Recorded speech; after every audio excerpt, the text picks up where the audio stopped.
Hello and welcome to Coco Pods podcast. This is a podcast of the Broad Center for Natural Deliveries Foundation. My name is Dr. Bola Sogade. I'm a women's health specialist. And today we're fortunate to have with us discussing dating violence in adolescence, the implications for girls' sexual health. We have Dr. Meredith C Jones, a clinical psychologist. Good morning, Dr. Jones, and welcome to Coco Pods podcast. Good morning, Dr. Sogade. Thank you for having me. So, Dr. Jones, you did publish a paper in the Pediatric Adolescent Gynecology Journal that was published in February 2020. And we're going to base our discussion on this paper. But before we talk about the paper, could you please tell us about your journey into becoming a clinical psychologist? Sure. So when I was an undergraduate in college, I originally studied anthropology, and I thought it was super interesting to learn about how individuals develop and grow within a cultural perspective. And then I took a class in psychology that was about close relationships in adolescence. And I thought, wow, this is really interesting. People actually do research on like dating and romantic relationships and sexual behavior in adolescence. I didn't know that that was something you could do research on. And I ended up doing a double major in psychology and anthropology. And I really fell in love with research and using science to help us understand individuals. So then I decided to get a little bit more research experience, and I worked at Temple University in Philadelphia for 2 years, running as the coordinator of their infant lab, running a lot of research studies on child development. But I felt like my heart really was in adolescence and understanding adolescent relationships. And I also wanted to be able to use science to help people in real life. So I wanted to get that clinical training as well. So I ended up going to graduate school with one of the professors whose work I had read in that undergraduate class years before, Dr. Wendell Furman at the University of Denver, who studied romantic relationships in adolescence. So at the University of Denver, I trained to be a child clinical psychologist. So I got that research training and that clinical training. And then I ended up going to do my clinical internship, which is basically like residency for clinical psychologists, except we do it as our last year of graduate school instead of after we graduate. So I ended up at Brown University in Rhode Island doing my clinical internship and my postdoctoral fellowship there. And I ended up kind of re-specializing or focusing my specialty in pediatric HIV prevention and clinical care. So I was really fortunate to provide clinical care for 3 years to children and teens and families who are living with HIV. And I also got a lot of research training in adolescent dating violence prevention, sexual risk prevention, and HIV prevention as well. So I was able to get a lot of training in doing randomized clinical trials, looking at preventing difficulties in relationships, particularly for historically underserved adolescents. So that's what I ended up being really passionate about. And so I wanted to continue doing that science and some clinical work as well, or doing that applied research. So when I got my faculty position at Rowan 8 years ago now, that's what I did when I set up my lab there. And so my research at the moment focuses on young mothers, actually. So sexual risk and dating violence prevention for young mothers. But I also have several other research studies that we work on in my lab with my lab co-director, Dr. DJ Angeloni, and my PhD students and undergraduates. And we broadly look at preventing sexual violence, dating violence, and sexual risk in adolescence and young adulthood. Well, thank you. What a magnificent introduction. And thank you so very much for what you do, because this is so important. And I'm glad that I met you. I read your work. I've seen your work. Thank you so much. And so we're going to discuss a lot about your publication in the Pediatric Adolescent Gynecology Journal. And I want to start with a scenario in which we have a 16-year-old patient or girl who reports she recently hit her boyfriend in the head during a fight, resulting in a concussion and scalp laceration requiring stitches. According to you, the author of this review article, use of which of the following substances is most strongly associated with this behavior in girls? Is it marijuana? Is it alcohol? Is it steroids or narcotics?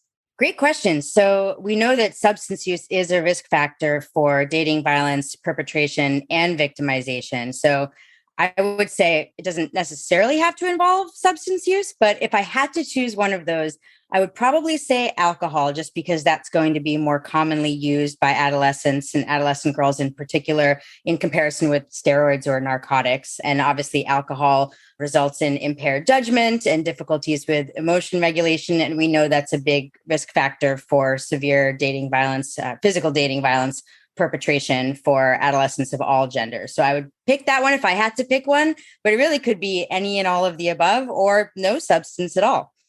In adolescents in the United States are too often involved in relationships characterized by coercion and violence. An emerging body of research suggests that dating violence is linked with other health risks in adolescent relationships, particularly sexual risk behavior.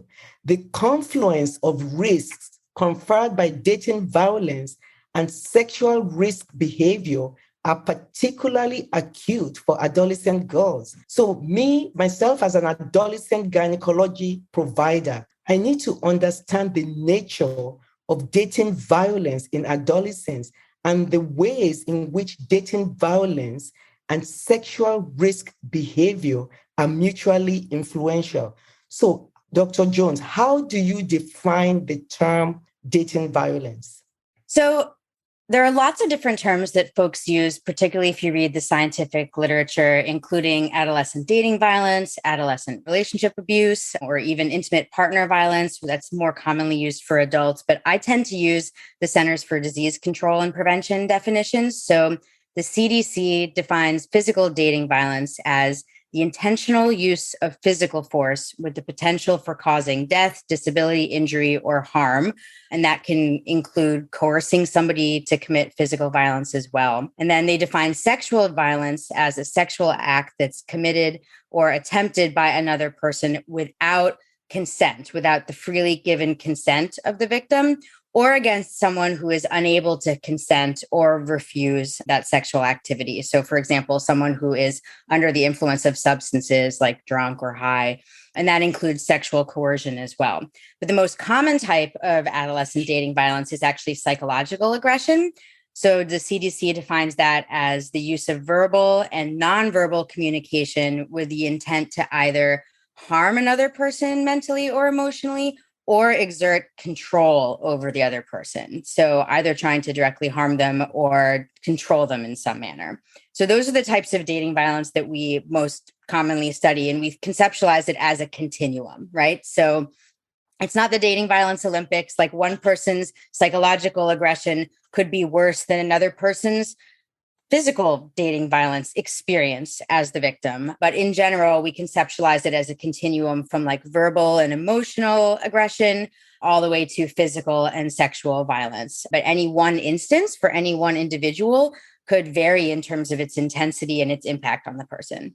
In another real life scenario, we have a 16-year-old girl patient that reports that her boyfriend had sexual intercourse with her when she was passed out after drinking, hence your alcohol is a more commonly used substance. What is this particular behavior called and what all does it entail? That's a great question. So technically that would be considered sexual violence because she wasn't able to consent to the sexual activity in that situation. She wasn't able to refuse if she had wanted to. So a lot of girls and women might say, well, that's my boyfriend, right? We have that relationship. So is it really rape? Is it really sexual violence or sexual coercion? And using those terms can sometimes be confusing. So in clinical work and also research supports the fact that it's important to be led by how the patients themselves are defining it, how they're describing what happened, and that they may not use terms like sexual violence or rape, but that doesn't minimize the impact of what happened on them. So as providers, we can help them understand that no matter what we call it, this behavior is not okay. It's never okay to have sex with somebody or engage in any unwanted sexual contact or physical contact with somebody who can't consent because they're drunk or any other reason. It is important to note that sexual violence is not the same as sexual risk behavior. Can you make that distinction for us, please? And why does it seem some of these issues are perpetuated, particularly for members of underrepresented minority groups? Sure. So, for the first part of the question, often people confuse sexual violence and sexual risk just because they're similar terms. But sexual violence really refers to that unwanted sexual contact, like per the CDC definition. And that can include unwanted sexual touching, rape. It's really something that someone is doing to you. Sexual risk behaviors are just really anything that could lead to negative health consequences or behavioral, emotional, mental health consequences. So I don't love to use the term sexual risk behaviors. It's really commonly used in the literature, but I really like to take more of like a strengths and resilience-based perspective when working with adolescents, both individually and then at sort of the group level for research.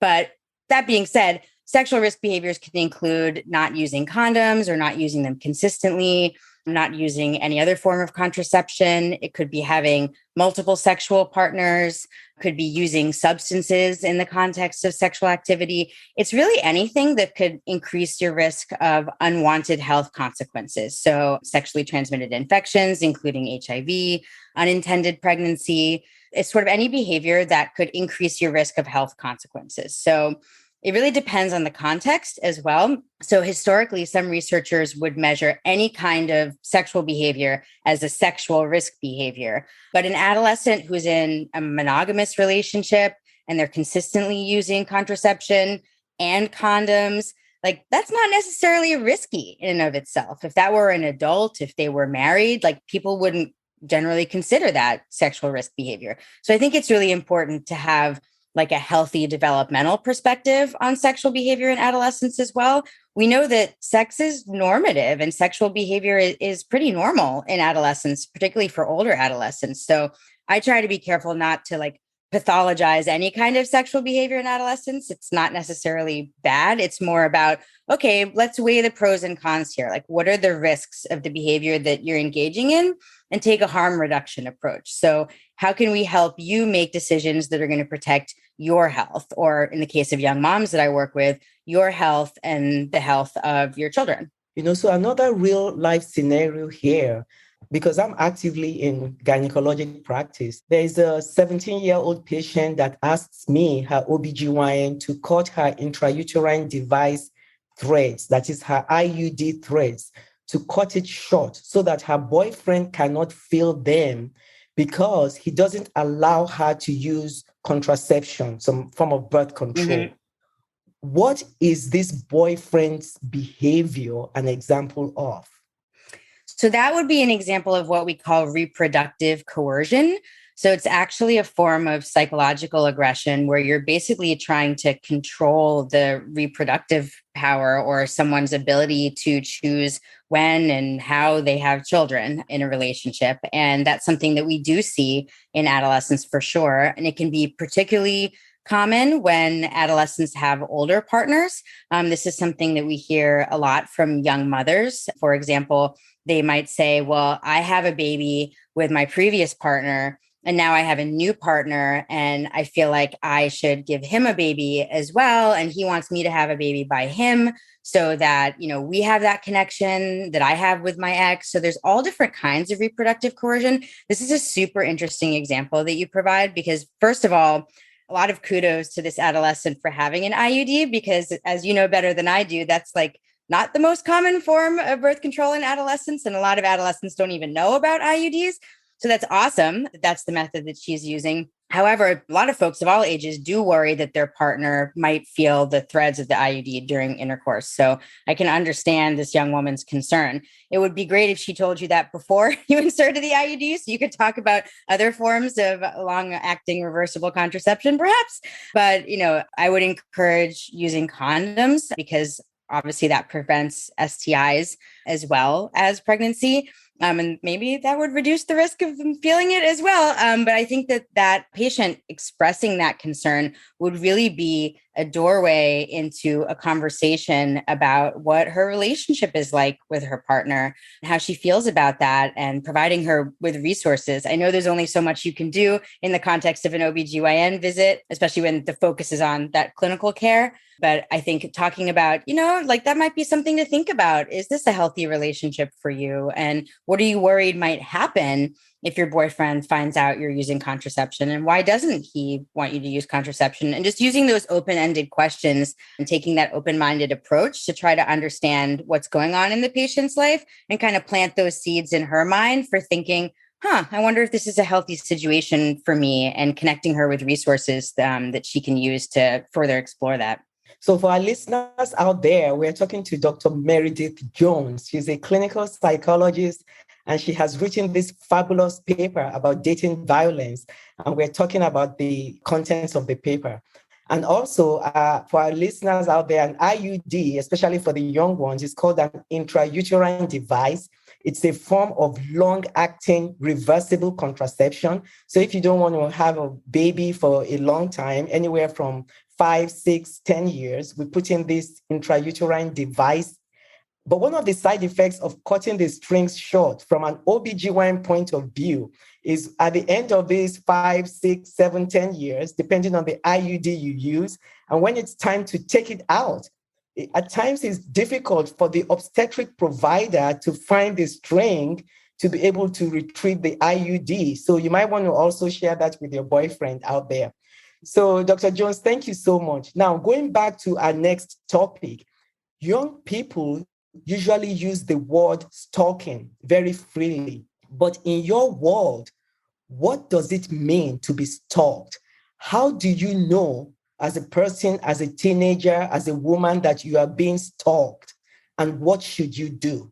Great question. So by definition, stalking is really a pattern of behavior that's unwanted, repeated, and contact with somebody who is making you feel afraid, either for your own safety or for the safety of somebody else, like your friends, your family, your children. So it includes this pattern of behavior and also that fear. So it's a really broad definition. So any behavior from a partner that makes you just feel in your gut that this is not okay, and I feel scared. I'm wondering what they might do next. Why are they checking up on me? That's something that really should give you pause, and you should think about, is this really healthy? Because all relationships for anybody of any age should have that balance of intimacy and autonomy, right? So that means that you want to have a lot of closeness with your partner and spend time with them and share your feelings and thoughts with them and share activities with them.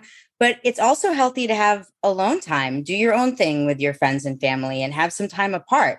And if that's not something that you feel like is in balance in your relationship, and particularly if your partner is constantly saying, where are you? What are you doing? Like looking up your location on social media apps, like on Snapchat, you can see on the Snap Map where somebody is, like all the time, if they have that feature turned on. And if your partner is showing up places where you are unexpectedly, or asking who you're with all the time, things like that, then that's a bit of a red flag in terms of stalking behavior. So it doesn't really matter if you use that term or not. Some people think that's kind of a scary term that you might see on like CSI or like 48 Hours Mysteries, right? And so they'd say, oh, my partner would never do that. But just think about, like, is this relationship healthy in terms of the amount of time that we spend together and spend apart? And are we comfortable with the other person spending time apart from us in this relationship? So once you know that you feel that you are being stalked, what should you do? Especially as you really love this person, you enjoy being with them, but you don't like this aspect of the relationship. What should you do? So I would say that if there's any safety concern, particularly if you're under 18, talk to a trusted adult about it. That could be anybody in your life, like a friend or family member, like an auntie or a cousin, or one of your health providers, or a religious or spiritual leader, or somebody at your school, like the school counselor. And they can give you some perspective on, whether that's, something that's healthy in a relationship, and give you some resources. But if you don't feel like you're imminently in any kind of danger, I would say try having a conversation with your partner first and let them know that the behavior makes you feel uncomfortable. So a lot of us have different definitions of what is healthy in a relationship and how much contact we want to have with partners. Always remember, I was leading a group on healthy relationships at a school once, and I asked like the 10th graders, so what do you think is like a good amount of times to text your partner every day, or like DM them or message them? How often would you want to be messaging your partner that you're dating during the day? And their answers ranged from once, just check in, say hey, or say goodnight, to somebody else said like, oh, my girlfriend and I, we text each other at least 500 times a day, right? So everybody has their own definition. So that's important to set that boundary and that expectation with your partner from the beginning of your relationship, if possible. But especially if it comes up as an issue, and say, hey, I really care about you and I am like super into this relationship, but it's making me feel a little bit uncomfortable when you show up somewhere just because you saw it on my Snap Map and I didn't tell you I was there, right? And try to have that conversation if you feel, again, that you're not in any kind of imminent danger. If you're in any kind of imminent danger, definitely reach out and get support. I always hesitate to say call the police, but that obviously is another resource that you can pursue as well.